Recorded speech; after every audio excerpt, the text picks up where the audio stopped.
Très chers amis téléspectateurs, nous sommes très heureux de vous retrouver dans le cadre de cette tribune de leaders.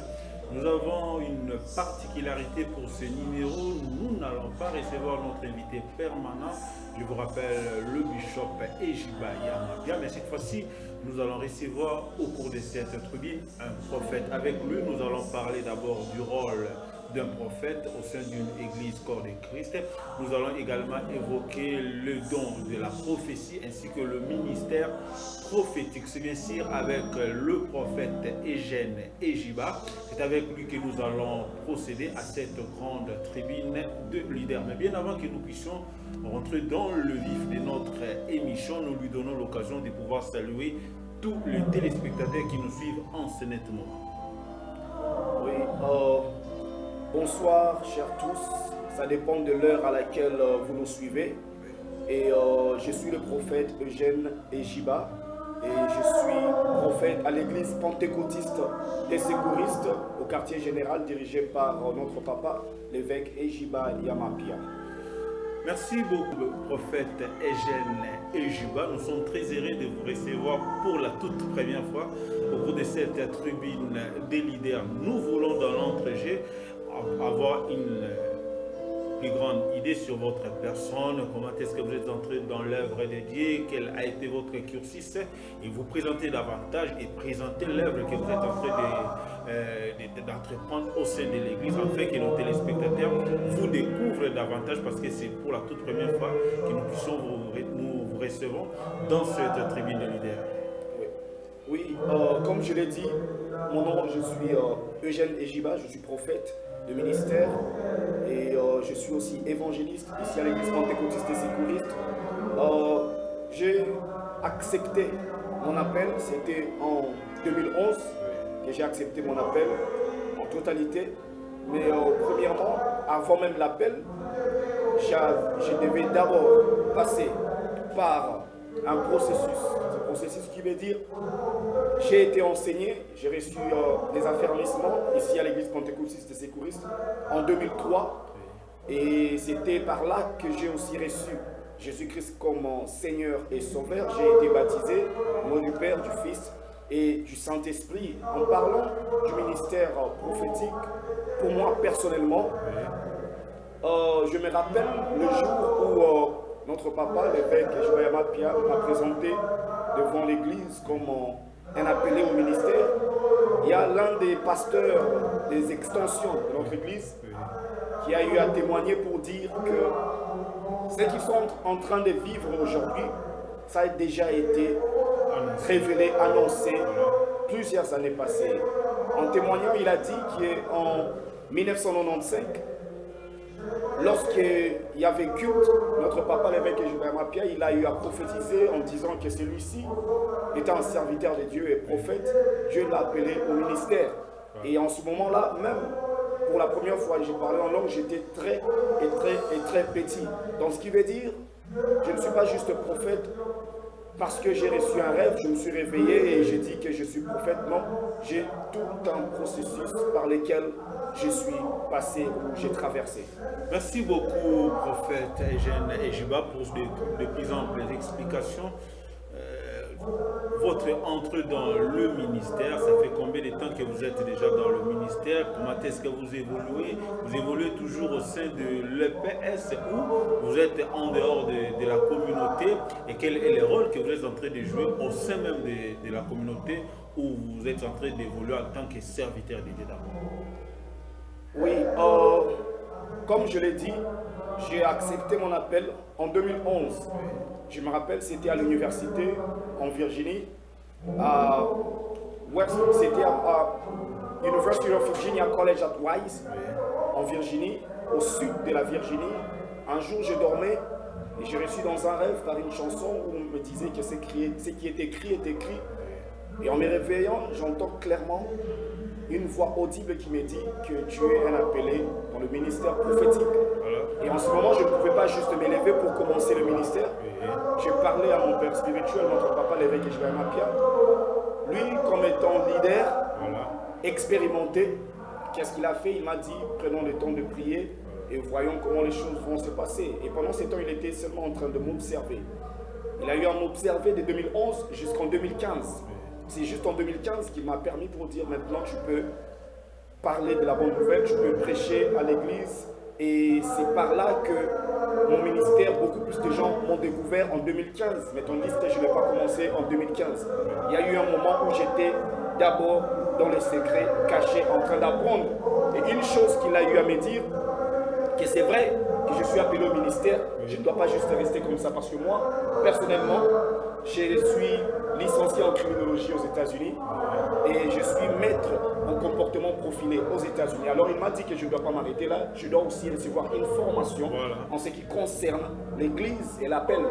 Raison pour laquelle j'ai écouté ses conseils, je suis allé à l'université, à Regent University, où j'ai reçu mon master en théologie, concentration en théologie biblique, divinité. Justement, prophète, comme vous parlez de cette formation en théologie, pensez-vous que cela a accompagné les dons, le ministère que Dieu a mis en vous? Est-ce que cette formation était vraiment profitable pour vous qui avez déjà l'onction, qui avez déjà les dons? Est-ce qu'il était encore opportun que vous puissiez suivre cette formation de théologie? Et qu'est-ce que ça a apporté dans le ministère et dans l'appel que Dieu a fait à vous? Oui, on peut dire formation, mais en général, ce n'est pas une formation, j'ai eu une licence.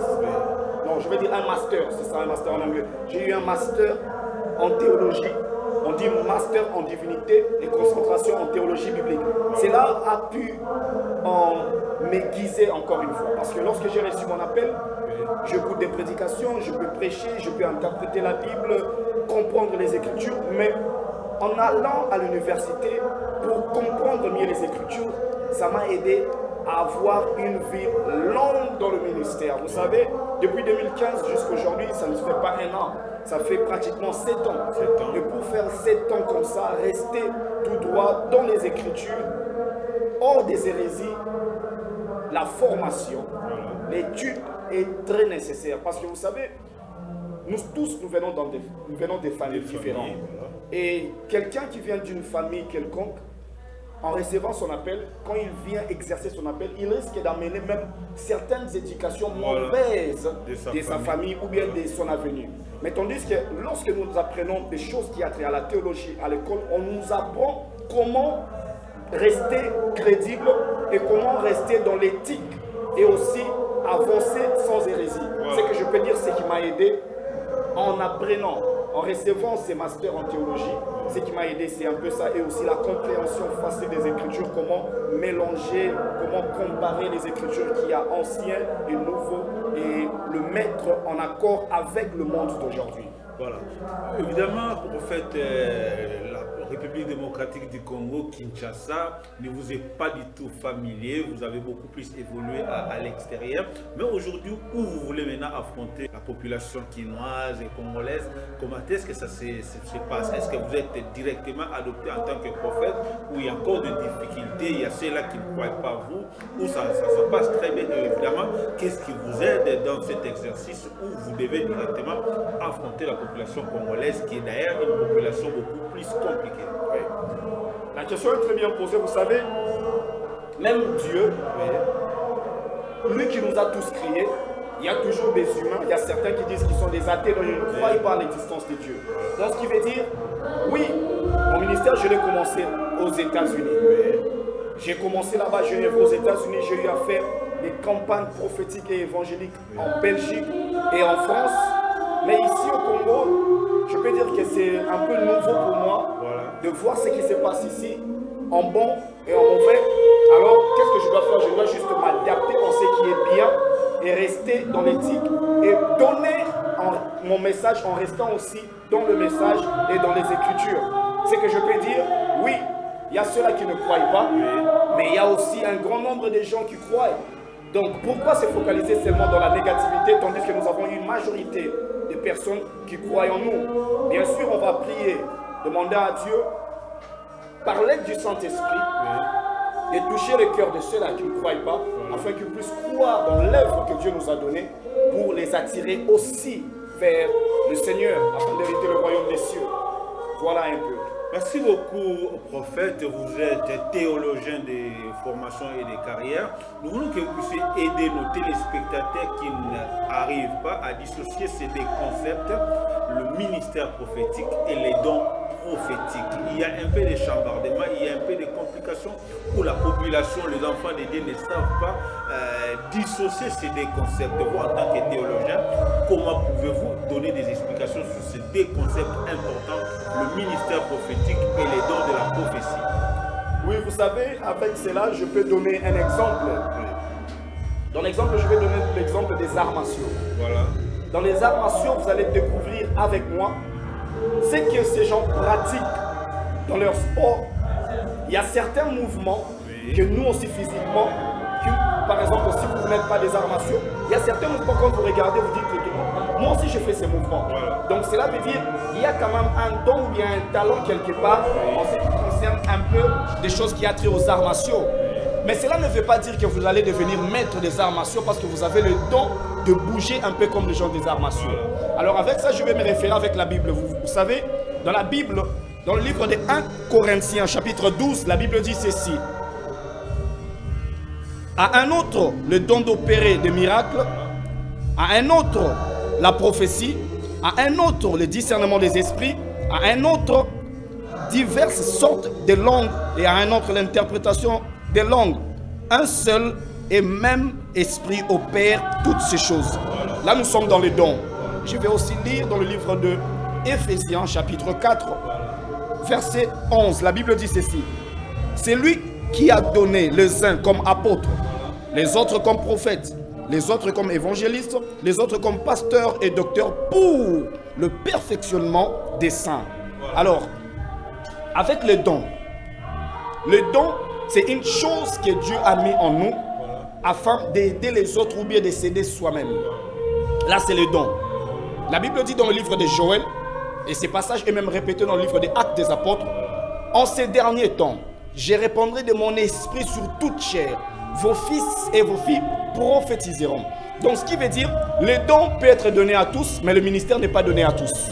Donc, le don, par exemple, à l'église, il peut y avoir, dans une église où il y a 1000 membres, il peut y avoir 400 personnes qui ont le don prophétique.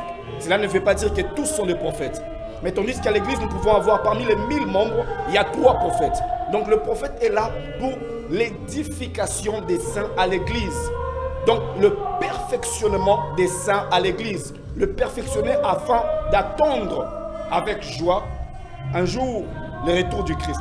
Tandis que les dons sont là pour tous et nous pouvons les exercer pour corriger, pour révéler à certaines personnes le chemin à suivre. Et voilà ce que je peux dire un peu sur le don prophétique et le ministère. Les dons peuvent être donnés à tous, mais le ministère, ce n'est pas tout le monde qui doit l'avoir. Justement, prophète, nous voulons un peu avoir une idée sur la manière dont vous exercez les dons prophétiques au sein de l'église pentecôtiste et des sécuristes. Oui, la manière dont j'exerce les dons prophétiques ici à l'église pentecôtiste et sécuristes, je vais dire que la chose qui m'a aidé de l'exercer facilement, c'est aussi à cause de notre leader, notre papa. Il a bien enseigné notre église et tous les membres en ce qui concerne les dons.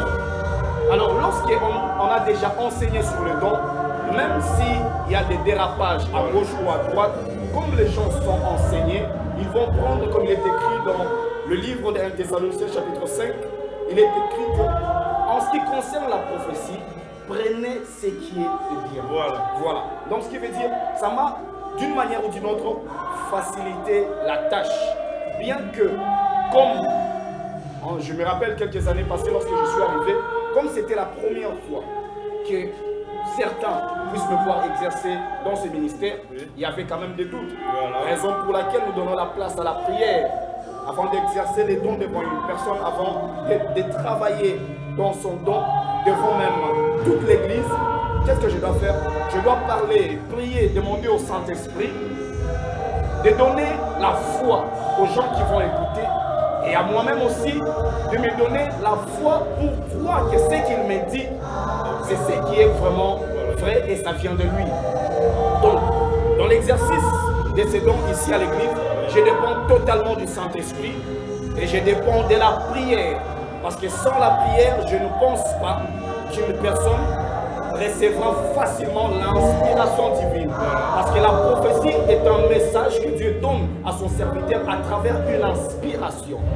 Donc c'est un peu ça, comment j'exerce mon ministère ici à l'église pentecôtiste de Secouriste. Justement, prophète, comme nous parlons du don de la prophétie ainsi que du ministère prophétique aujourd'hui dans notre pays, évidemment aussi partout ailleurs, c'est donc à essayer un peu d'amener le peuple de Dieu dans divers problèmes, dans des divisions aujourd'hui. La réputation des prophètes est en train d'être mise en doute. Vous, en tant que prophète, n'avez-vous pas peur aussi d'être mis dans ce même sac avec tous ces gens, tous ces prophètes qui essaient de diviser le foyer, qui essaient de diviser les familles, ainsi de suite? Comment est-ce que vous vous préservez pour ne pas tomber dans le piège des autres prophètes qui aujourd'hui ont terni l'image de la prophétie? Oui, vous savez, j'aime bien cette question, parce que c'est une question qui nous revient beaucoup. Surtout lorsque je vais dans des églises où les gens sont un peu sceptiques en ce qui concerne le prophétique, souvent me posent ce genre de questions. Alors, pour répondre à la question, qu'est-ce que je dirais? C'est vrai, je vais donner l'exemple des chaussures. Vous allez être d'accord avec moi. On ne peut pas fabriquer une piraterie des Adidas si l'originalité d'Adidas n'existait pas. Donc ce qui veut dire, si aujourd'hui il y a le faux, c'est parce qu'il y a le vrai qui existe. N'oublions pas, dans le livre de Rois, nous allons voir, il y avait le prophète des Baal, il y avait le prophète d'Astarté, le faux prophète. Ils étaient à un très grand nombre. Et Élie était là, seul. Mais Élie pensait qu'il était resté le seul de ne pas avoir fléchi les genoux devant Baal. Et Dieu lui dit, il lui rappelle, il y a encore combien? 7000. Donc ce qui veut dire, lorsqu'on braque ses yeux seulement sur le faux, on va toujours voir le faux. Mais lorsqu'on met dans sa tête, s'il y a le faux, le vrai existe. Cela veut dire que tu verras aussi vers toi le vrai qui apparaîtra, le vrai qui viendra.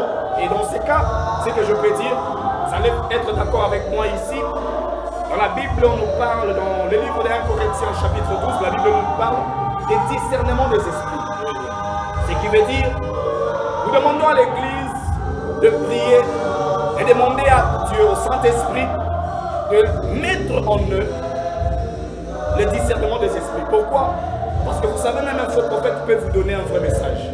Mais comment détecter que ce message ici ne vient pas de Dieu? C'est en ayant le discernement des esprits. Le discernement des esprits te permet de savoir l'origine d'un message, par exemple.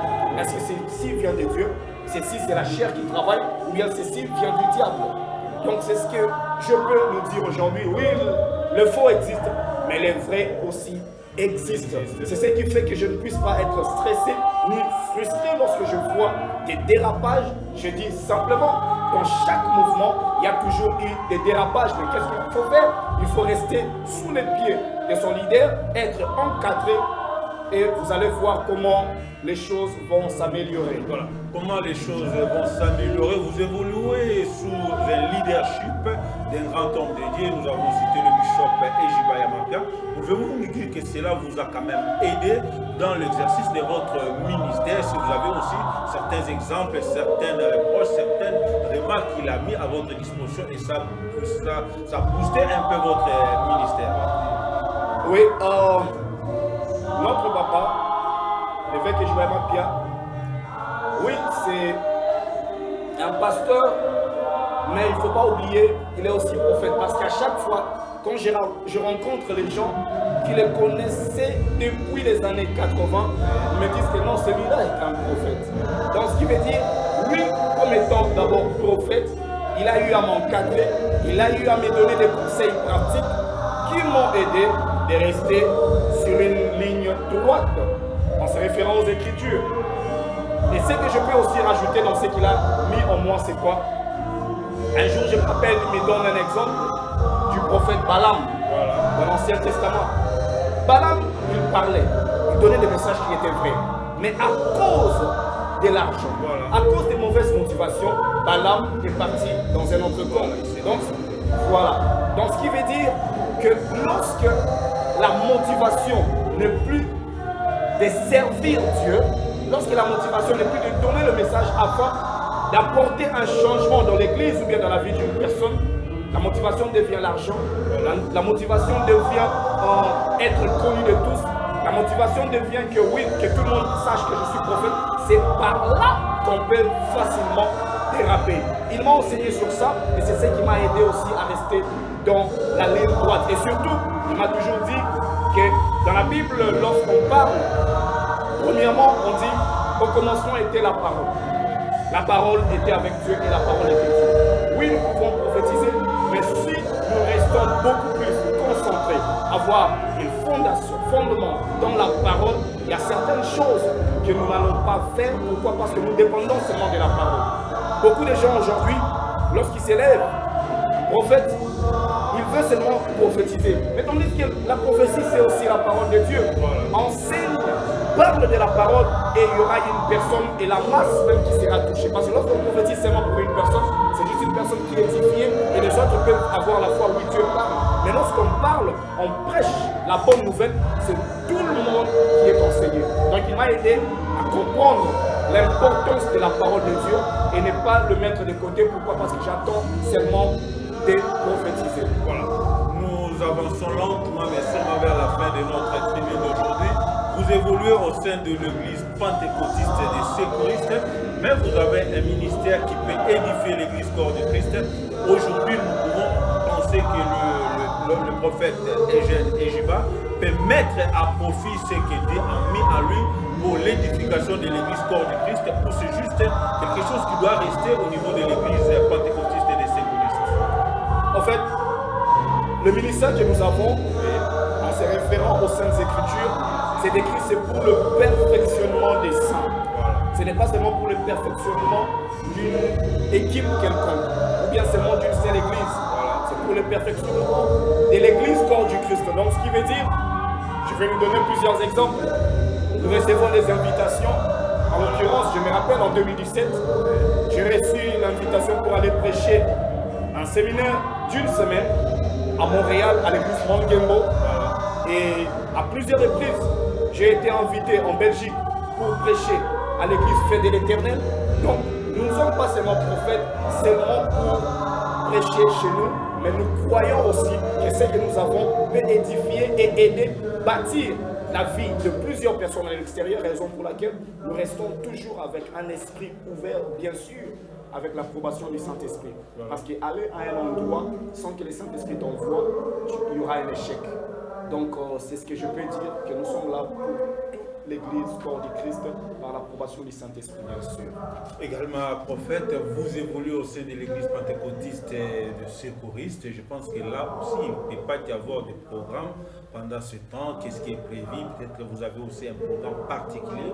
Nous pouvons aussi profiter de l'occasion pour pouvoir annoncer aux enfants de Dieu, aussi qu'aux fidèles de l'église pentecôtiste des secouristes, de pouvoir bénéficier de ce service-là où nous avons un moment ordinaire.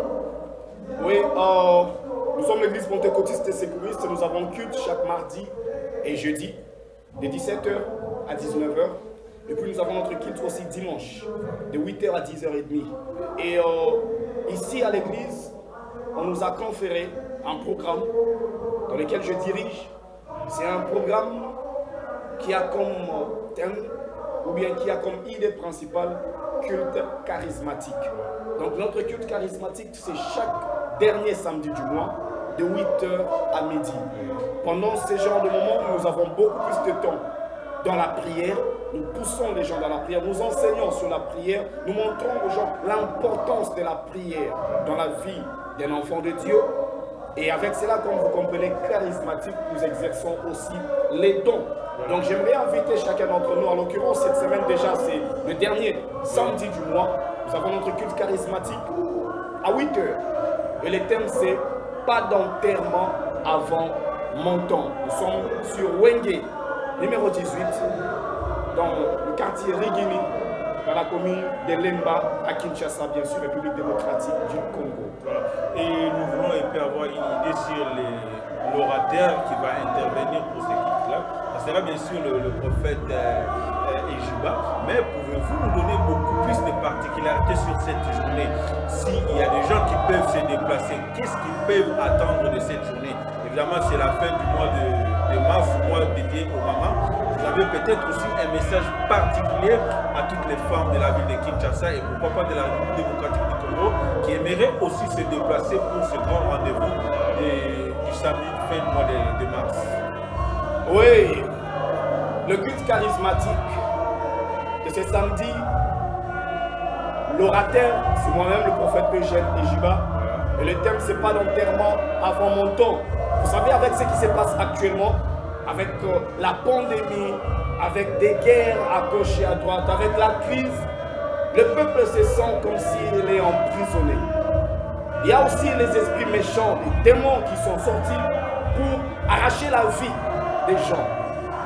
Vous savez, dans le livre de Daniel, vous allez comprendre avec moi, il y avait une équipe de gens qui complotaient contre Daniel afin que Daniel meure. Donc, quand une personne veut que tu meurs à tout prix, par exemple maintenant, cela veut dire que la personne veut que tu puisses mourir avant ton temps. Raison pour laquelle samedi, j'aimerais inviter chacun d'entre nous.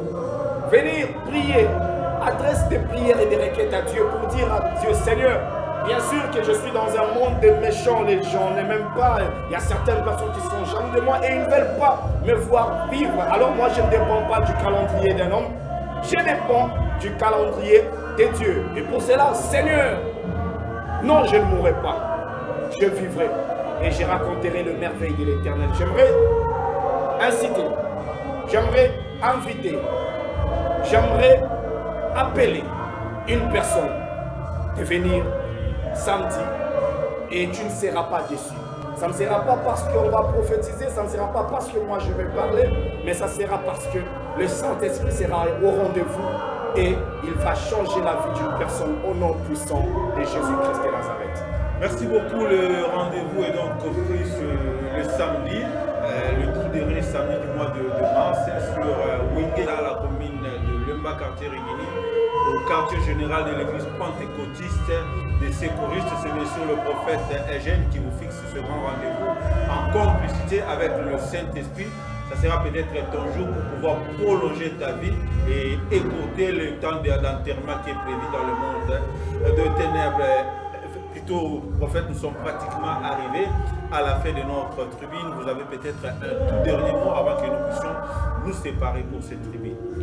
Le dernier mot, j'aimerais dire à chacun d'entre nous, le ministère prophétique existe et la prophétie est vraie et réelle. Bien sûr, il peut y avoir le faux, mais il n'y a pas de faux sans qu'il puisse exister ce qui est authentique. Je nous exhorte de rester basés sur les Saintes Écritures, de nous focaliser sur ce qui est vrai, de demander le discernement des esprits afin de savoir l'origine de certains messages.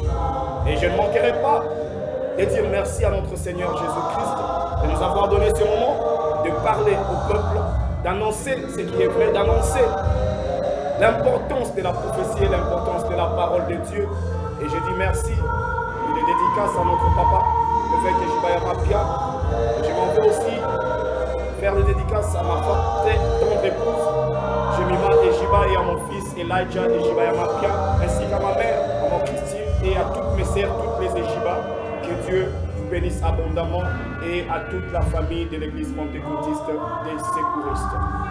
Merci beaucoup, prophète. Merci également à tous les téléspectateurs qui nous ont suivis à travers cette tribune des leaders particulière. Vous avez l'habitude de suivre le bishop Ejiba Yamapia, mais nous avons changé quand même de départ avec le prophète Ejiba qui nous a édifié sur les dons de la prophétie ainsi que le ministère prophétique. C'était pour nous un réel plaisir de le recevoir. Nous arrivons ainsi à la fin de cette tribune. Nous fixons rendez-vous très prochainement sur la même chaîne, mais nous vous demandons de ne pas oublier de vous abonner et faire abonner autant de personnes sur cette chaîne qui va vous faire vous donner plutôt l'occasion de croître sur le plan